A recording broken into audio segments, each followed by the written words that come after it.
Good Tuesday evening, everybody. I'm meteorologist Casey Cloud here in the Weather Center with the latest on Hurricane Laura, a Category 1 storm, and the latest check there from the National Hurricane Center. And we're continuing to track to see exactly what it does as it gets closer to that Texas and Louisiana coast. It could be a very serious storm for some folks here. It looks like it probably will. A hurricane warning in effect there as we look from San Luis past Texas to Intracoastal City, Louisiana. So, Intracoastal City, Louisiana there. So, just got to really be mindful of exactly what's going on in that region. As you can see on the infrared satellite imagery, things are starting to come together a little bit better with this on the structure of it. As we get in a little bit tighter, we'll see what I'm talking about here as things are wrapping around the center a little bit better. Unfortunately, as it gets away from Cuba, as it's got away from Cuba, it's able to tap into the Gulf waters here, the warm temperatures, and then an environment that's favorable for strengthening overall as you look there. Not too much shear in play as we're looking toward the coastline as it does track that way. The environmental conditions overall, I'm looking at some other factors here as well, pretty favorable for strengthening with this storm, and we just have to be really mindful. Could get some rapid intensification here as it's expected to make landfall as a Category 3 storm as it gets closer here toward the coastline of Texas and Louisiana as we're looking ahead to that early time frame there as I go ahead and take away that satellite as we look ahead to that time frame on that early Thursday morning. You do see some of those values here, maybe upwards in the maximum sustained winds, even those gusts upwards about 115 miles an hour or so. So really just got to be cognizant on exactly what is happening with a Category 3 storm potentially making landfall here. I'll zoom in a little bit tighter. You see some of the areas that could be hardest hit we're talking about as I kind of point some things out here as well. Cameron, Louisiana, getting toward Orange there, and then Beaumont and toward Texas as well.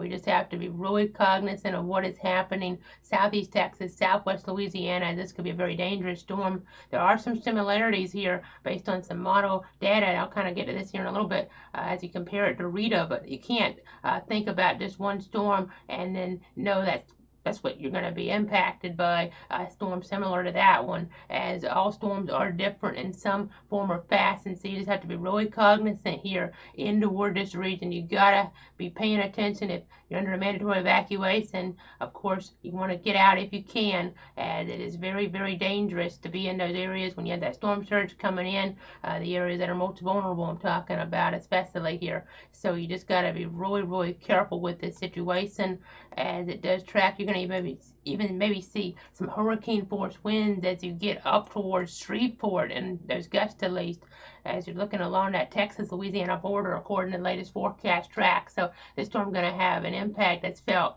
well inland here, unfortunately, and we just want people to be very careful because we could have quite a few power outages here. And again, I'll dive into more of that here in just a moment, as it is just one that of a storm that you just want to watch here so carefully. You see some of the hurricane recon there out there trying to get that latest information, and I see a pressure there not too low. Those winds not too strong right there, but they're sampling things around this here as well as we try to go ahead and figure out exactly what's going to happen with this scenario as it does again track toward that Louisiana coast. Let's go ahead and see that full cone perspective now here as we switch over to the graphics computer. You can see 80-mile-per-hour maximum sustained winds is the anticipation here as we get toward parts of southeastern Texas, southwestern Louisiana here. As we look ahead anyway, we're talking about those winds getting upwards of 115 miles an hour or so.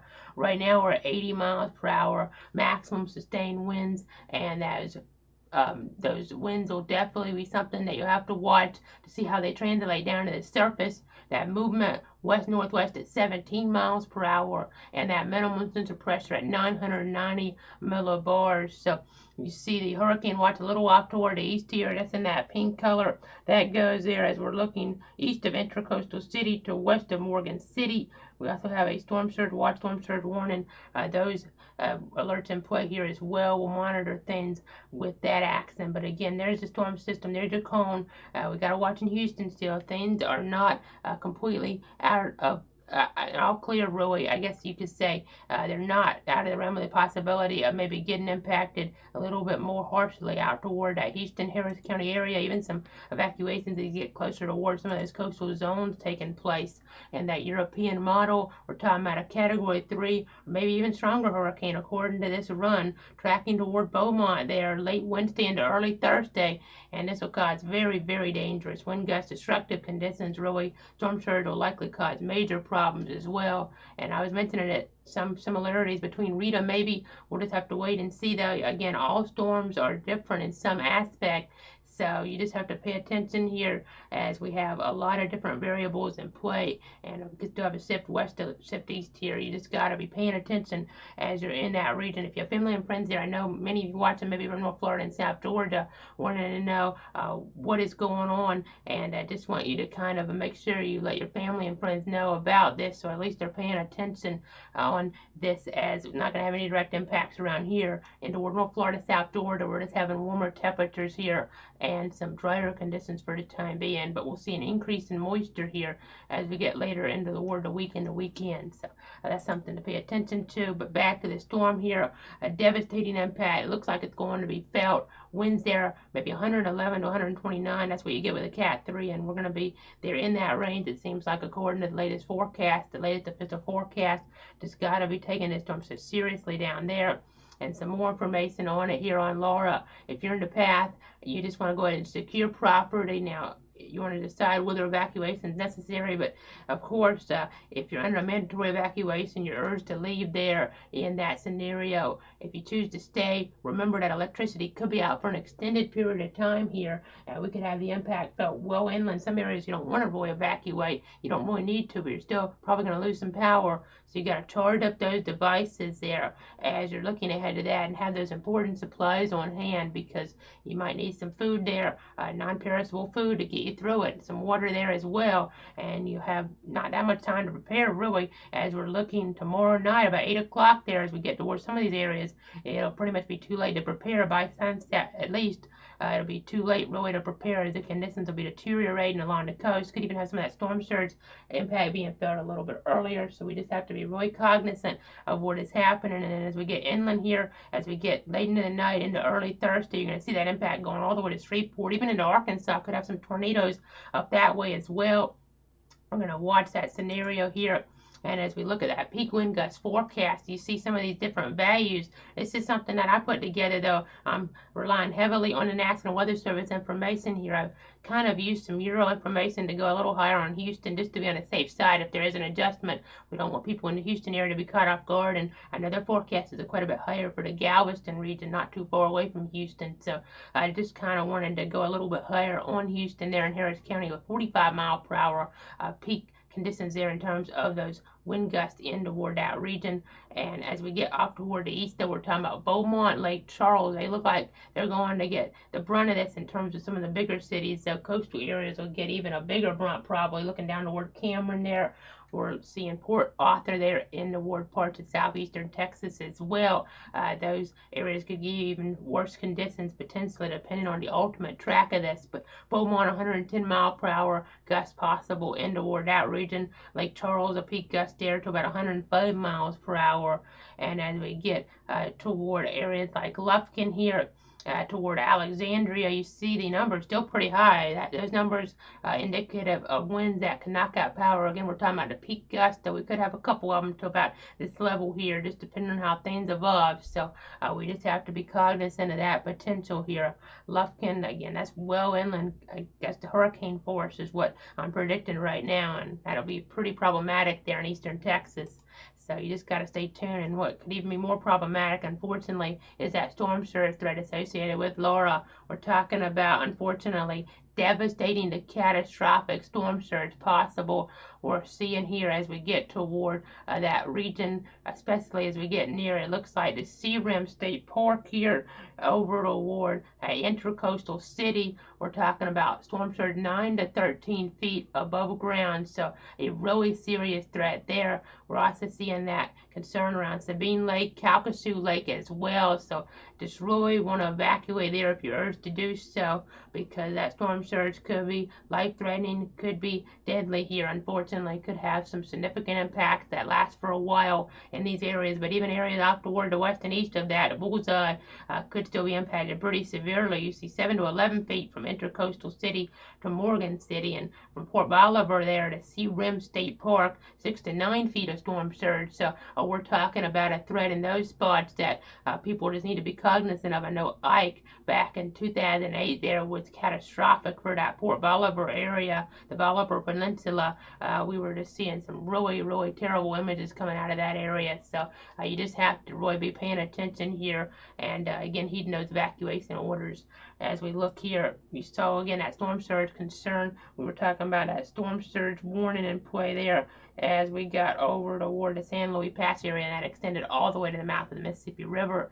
Now, as we get to that excessive rainfall outlook, moderate risk zone here, as we get in toward that red areas, now the official forecast calls for some areas to get over 15 inches of rain. It'd be pretty isolated, but I just got to be cognizant of that inland as well. You see all the way to Little Rock, even under that moderate risk threat of that flash flooding, maybe the threat of those totals not quite as high as we get further up in some regard, but we'll just have to be watching, because the urban areas there might not be able to drain too well as you get toward a spot like Little Rock, for instance. You just have to be really paying attention as we look in toward parts of Arkansas as well, despite being pretty far from the coast. And now I know you see this slight risk, this marginal risk off toward the east. That's just some other influences in play here today, actually, with some flooding potential there, but nothing that is occurring from the storm system here, with that slight risk, at least, as we're looking out toward Mississippi, Alabama, and Georgia. But we'll have to see if some of that moisture does get kicked that way, maybe an isolated tornado threat. And speaking of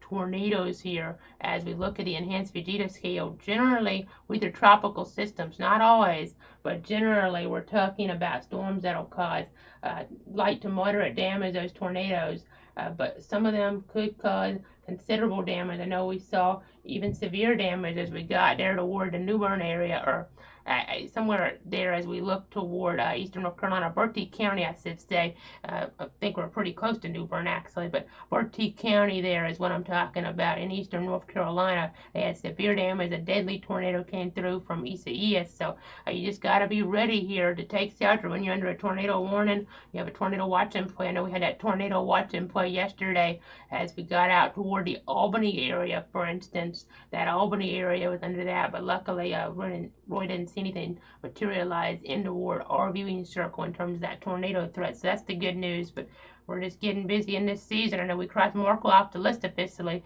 as it kind of faded away, but Laura, and then after that one, we're going to be watching maybe another system develop, and maybe we'll have to watch here in North Florida with Nana. So just got to stay tuned here. Stay tuned to the latest information, that things are looking really busy in the tropics.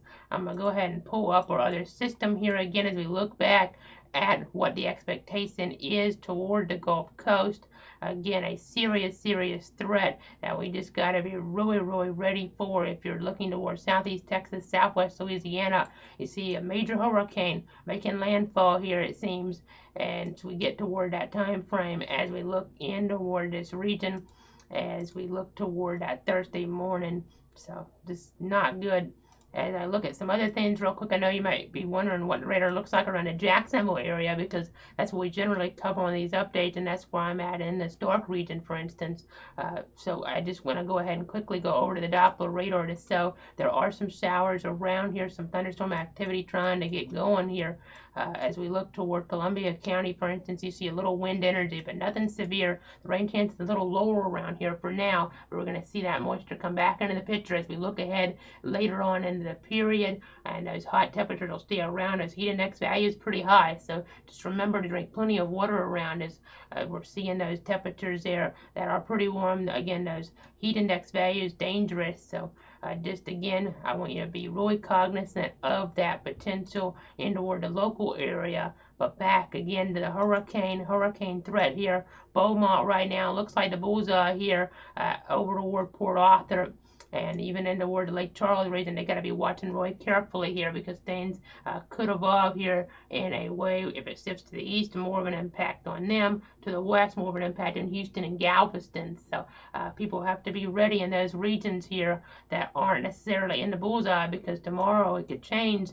This official forecast could shift east or west, and some other spots in the bullseye here that maybe weren't expecting that, as we just really got to be careful with this storm. I know we have a severe threat in the northeast today, some severe storms getting going there. I won't dive into that really, but thunderstorm warnings in play as we look toward New Jersey, New York right now even. So something that they're having to stay cognizant of, some damaging wind potential, and we'll be seeing a destructive wind potential, maybe even catastrophic wind damage, depending on how strong the storm gets as we look toward southeast Texas, southwest Louisiana, and then as we look toward that storm surge threat, similar potential in terms of that catastrophic warning. For now, meteorologist Casey Cloud. Our next scheduled update will be about this time tomorrow on all the platforms on this system. But if I need to come on before then with some more pertinent information, of course I will. Have a great night, everybody, and stay safe out there.